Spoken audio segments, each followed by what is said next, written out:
Bonjour à tous, ce tutoriel vidéo vous présentera comment utiliser la plateforme Ligne de temps. Cette plateforme en ligne a été développée par l'IRI, Institut de recherche et d'innovation du Centre Pompidou, afin de permettre l'annotation de films. Aujourd'hui, elle est utilisée pour l'annotation de n'importe quel type d'objet temporel en ligne, cours, séminaires, morceaux de musique, reportages, etc. Pour utiliser ce logiciel, vous n'aurez besoin que de votre navigateur web classique, Mozilla, Chrome, comme vous voulez. Alors pour commencer, il faut donc se connecter à l'adresse suivante.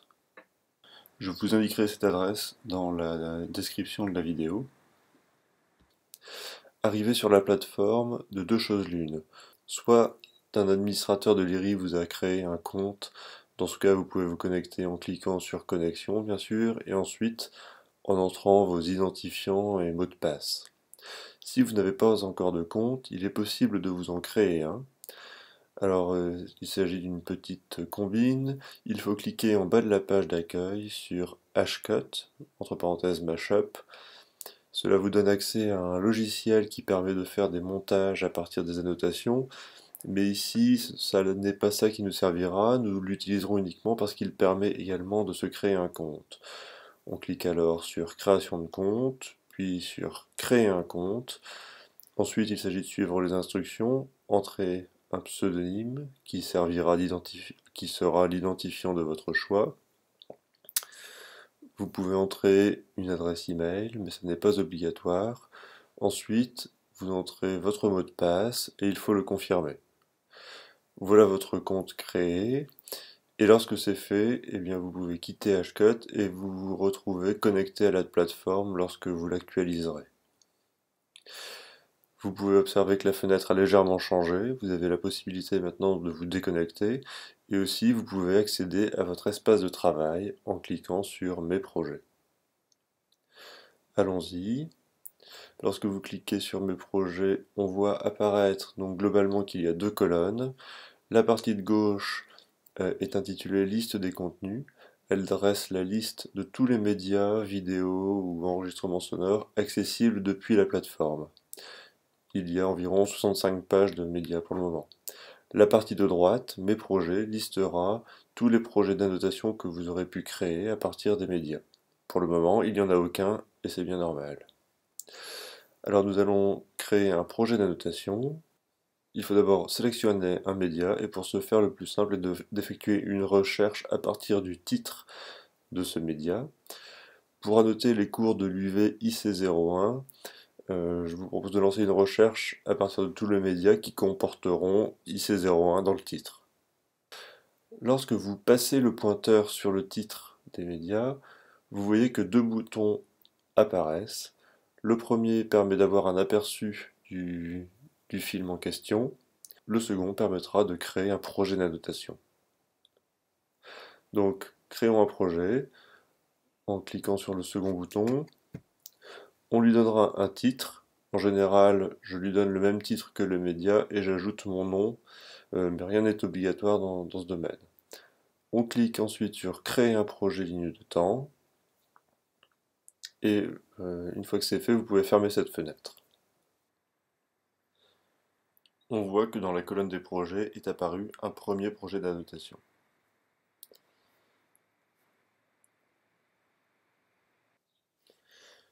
Lorsque vous passerez le pointeur de votre souris sur ce nouveau projet d'annotation, vous voyez quatre boutons apparaître.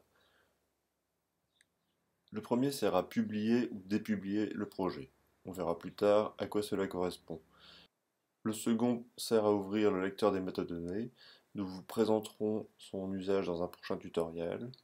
Le troisième bouton servira à dupliquer le projet, ceci pour obtenir des versions différentes d'un même travail. Le quatrième bouton vous permettra enfin d'ouvrir le projet sous ligne de temps et de commencer le travail. À l'ouverture, vous pourrez lire les informations sur votre projet et éventuellement lancer la lecture de votre média. Ensuite, la première chose à faire est de créer un découpage ou une ligne de temps.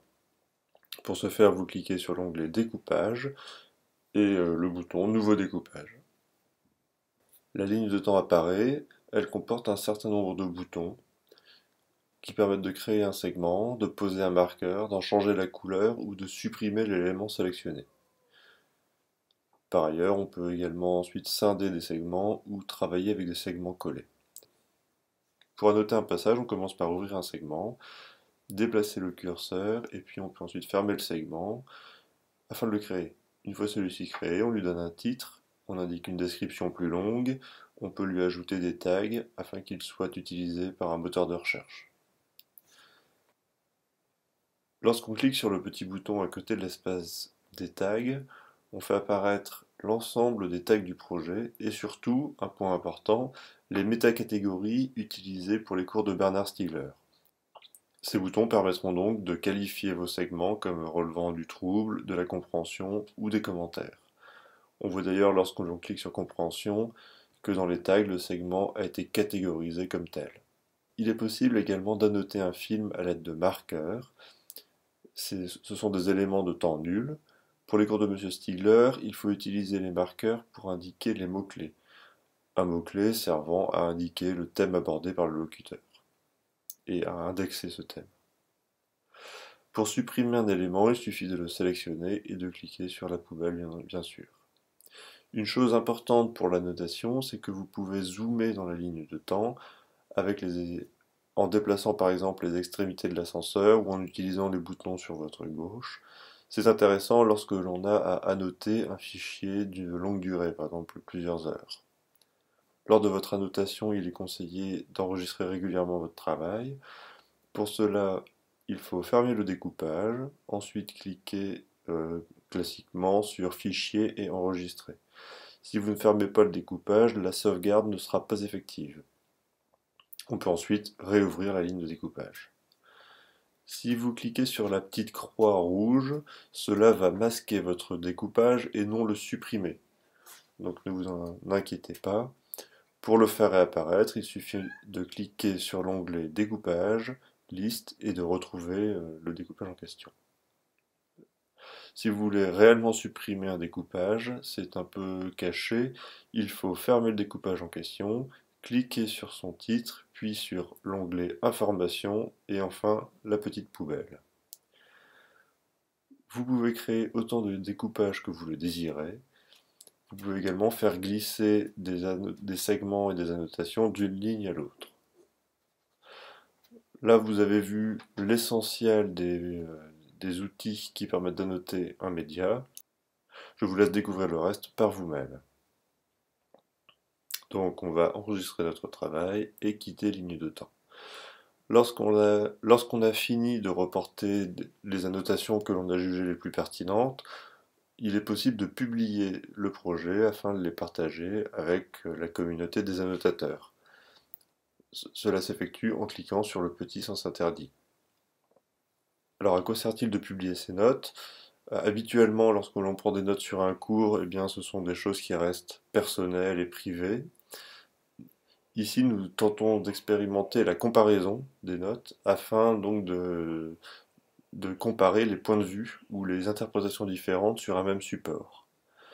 Avec les projets que vous aurez publiés, nous pourrons en effet visualiser sur un même lecteur les différentes lignes afin d'observer les différents points de vue qui auront été rédigés sur le cours. Il est possible de modifier un projet qui a été publié, mais il faudra au préalable le dépublier. Voilà, donc vous savez l'essentiel de ce qu'il faut connaître pour commencer à travailler sous ligne de temps. N'hésitez pas à me transmettre d'éventuelles questions en fonction des problèmes que vous rencontrerez. Et à bientôt pour un nouveau tutoriel qui vous présentera d'autres fonctionnalités de la plateforme Ligne de temps.